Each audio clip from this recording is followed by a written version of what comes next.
Police in Kazakhstan's largest city, Almaty, tell state media that dozens of protesters have been killed in what they call an attempt to storm administrative buildings and police stations. Explosions and apparent gunshots were also heard in the city's main square, where reporters say hundreds had gathered to protest against the government. Kazakhstan's president has asked for help, and Russia will lead an alliance of former Soviet states in dispatching what they call peacekeeping forces to help quell the unrest. The protests were triggered by surging fuel prices. Night falls, and the unrest in Almaty intensifies further. What began as a protest against fuel prices has quickly spiraled out of control. Local media reports that several security personnel have died, while flights in and out of Almaty have been cancelled. The president has confirmed that protesters stormed the airport earlier on Wednesday. The protests originally began over the weekend in the remote oil hub of Zhanaozen. But after the government announced an end to price caps on fuel, the unrest quickly spread to other cities. Now, a nationwide state of emergency is in place. In Almaty, police have been deployed to curb the unrest. But tear gas and stun grenades have done little to dissuade the crowds. Neither have hundreds of arrests, nor the imposition of a curfew and movement restrictions in several regions. Kazakh President Kassym-Jomart Tokayev said he would reinstate price controls. But by now, protesters are calling for political change beyond the price of fuel.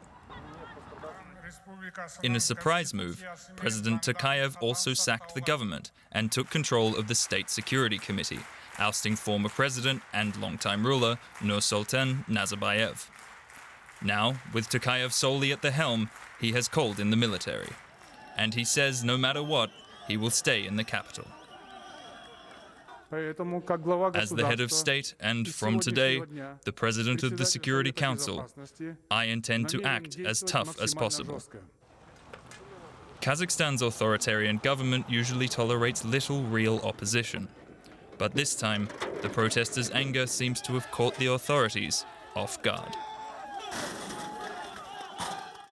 Well, joining me now is journalist Bruce Panier, a Central Asia specialist. He's following the story for us from Prague. Bruce, the internet has been shut down in Kazakhstan now. What is the latest that you're hearing from your sources on the ground there?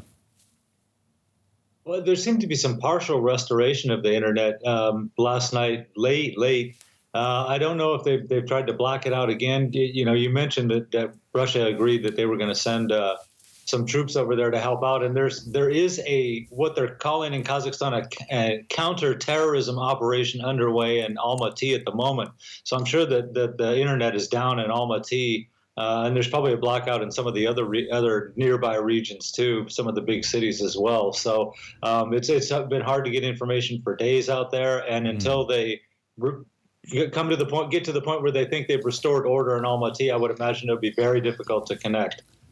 Well, the size of the protest, it does come as a surprise, really. How could a small uprising against fuel prices get this serious? What's the background to all this? Well, there's been simmering tensions out there for quite some time. I mean, there's a huge disparity in wealth in that country. People connected to the former president, Nur-Sultan Nazarbayev, and his family members have done very well. I mean, some of them are billionaires. They own, luxurious properties in Europe, for instance, in the Middle East. Whereas the average person is getting by on, a couple $100s a month, and sometimes, in some cases, even less than that. There's been problems with social benefits over the years, working conditions. So there's really a whole bowl full of problems that have come up in the last few years, and this fuel price hike just was the catalyst, to set off the whole, for everyone to vent their frustrations for many, many years. And I should mention also, of course, that Tokayev came in after Nazarbayev resigned in March 2019. There were expectations on the part of many people that this was going to be a new era in Kazakhstan, but it never materialized. The government continued to operate exactly as it did. There were no opposition parties registered. No real reforms were implemented in the country. So people just, like I said, got frustrated that after nearly 3 years, really nothing had changed except who was the president of the country.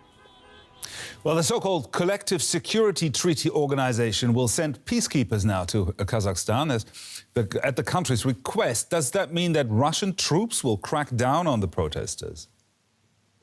Well, it's interesting. Crackdown might not be exactly the right word. Kazakh forces seem to be already working. And, I want to make clear, too, that as far as I've been able to tell, this is only happening in Almaty. Kazakhstan's a very big country. The appearance of Russian forces on the streets of Almaty will bring back horrible memories from the Soviet era, without a doubt, but it might be enough to help restore calm in that area. But there's a lot of problems they're going to face for this in the future.